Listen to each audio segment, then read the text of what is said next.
Hello folks, and welcome back to Vintage History and Reenacting. Today we are going to be doing a quick video, actually it's going to be a pretty extensive video, talking about my entire kit for DDay Ohio 2021. This is going to be the first time actually going to this event in 2 years. We had it last in 2019, and of course due to the pandemic and everything we had to cancel it. But this year we're going back hard and strong, and we're going to be able to run up the beach and provide a good show. It's the biggest World War II reenactment, in North America and in the country. And it's a lot of fun, and I'm going to be very excited here to show you what I got in store. So we're going to come over here and start with the basics. Here we have, starting off over here, we're going to start off here. My Type 2 service shoes and leggings, which I'm going to be wearing for all of my combat uniforms.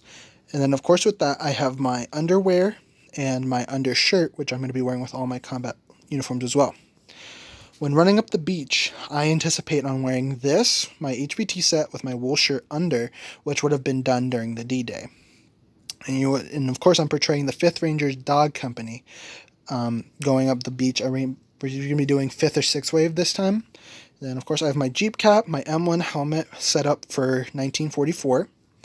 We come over here, I have my wools, my Wapaiscoy shirt, at the front pants, original belt, and of course my M1 helmet again. Then I will have my personal items. We'll do those last. Then here we have my at the front M41 jacket with Ranger insignia, Private First Class, and of course my gas brassard. Then we're going to be coming over here to my field gear. Start off, my haversack. You've seen this in my how to pack video.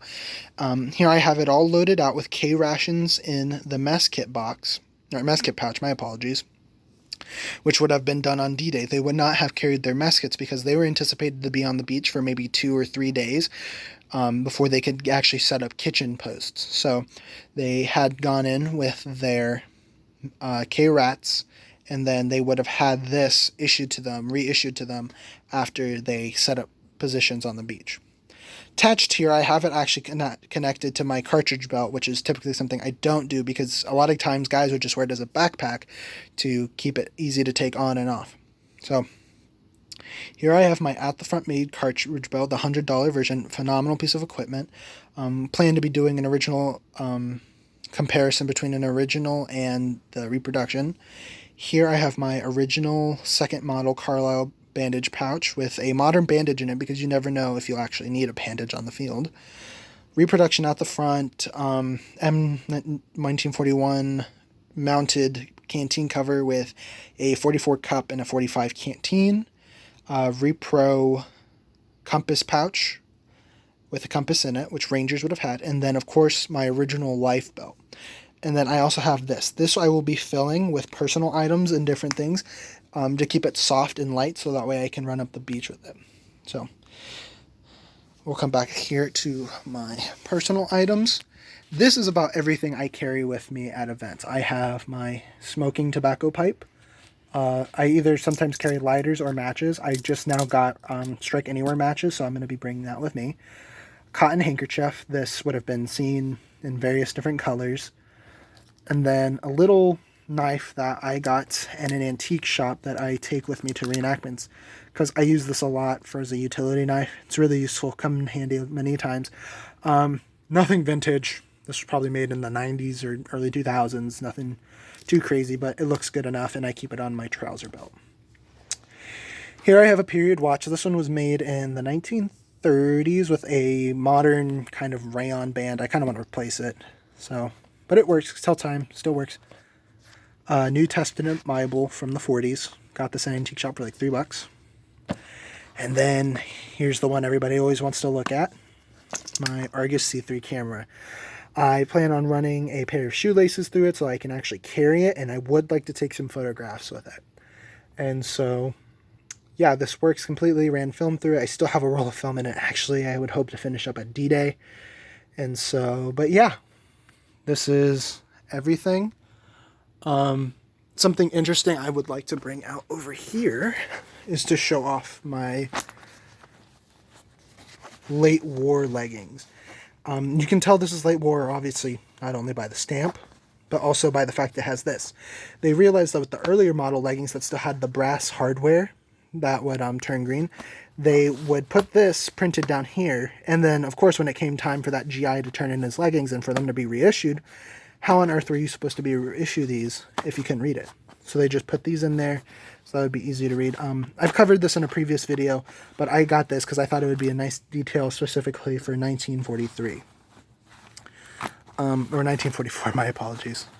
Another thing I would like to draw attention to, HBTs. So these are the earlier pattern HBTs that are higher up on the waist, which would have been seen during D-Day, and then HBTs as in Korea and later on would have come down further down the leg. So that's another thing I wanted to bring attention to. As well as the fact that this HBT jacket has the gas flap, which most don't, but the gas flap is what would have been seen during D-Day. And so, of course, they're not CC2'd or anything, as much as I would love to. It wasn't always seen. It was seen by a lot of people, but wasn't always seen, and it's completely viable not to CC2 it. Another thing, Type 2 service shoes. I did want to get rough outs, but finances are a little spotty right now, so these are acceptable, but rough outs would have started to be seen around D-Day, so they are completely acceptable. Something interesting I wanted to bring out about this too, just going a little bit more in depth. This buckle is an original, what was it, Vietnam. This was made probably in the late 50s, early 60s. This was my grandfather's that he used in Vietnam. He was in the Air Force. This had a blue belt originally on it. I kept the blue belt and put it on a reproduction cotton one, so that way I can use it for reenacting. This thing ages like gold. It's amazing. I love it. And then my helmet, which is probably the best thing in this whole lot, is a front seam, swivel bail front seam helmet with an original liner that I put a new sweatband in. It has the original webbing, got new straps for it, and has an original net on it. So yeah, it's in really good shape. I really like this helmet. This is my go-to. I did have a front seam fix, but I will be doing a video on helmets soon. But yeah, that's a really good helmet. And then let's go over to my life belt here. This is probably the most expensive thing I have in here.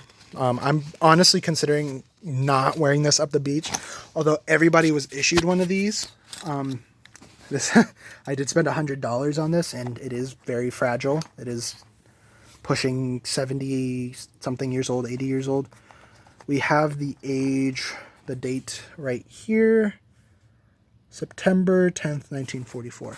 So it was obviously this would not have seen D-Day because it wasn't made yet, but completely viable. Same exact thing. And then as we come over here, I will show you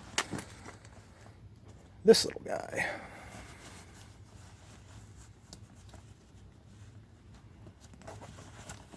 As I said, I keep K-Rats in here. I'm going to be bringing this, but I'm going to be bringing that in my duffel bag so that way I can actually eat there. But this is just so that way it has a nice silhouette when I run up the beach. And of course, I have my bayonet. Showed that in a previous video. Nothing fancy. Like I said, if you want to see a total breakdown of this, I have it in another video. And then, like I said, ooh, good luck saying that. Oh, 44 dated. I guess they're both 44 dated. That's cool. I'll take that. Makes things look better for me. So, yep, that's everything for my D-Day stuff, guys. So feel free if you have any questions. There we go. About any of this stuff, feel free to ask in the comments below. And if you're going, hope to see you soon. And let's get back into it, guys. Have a good day.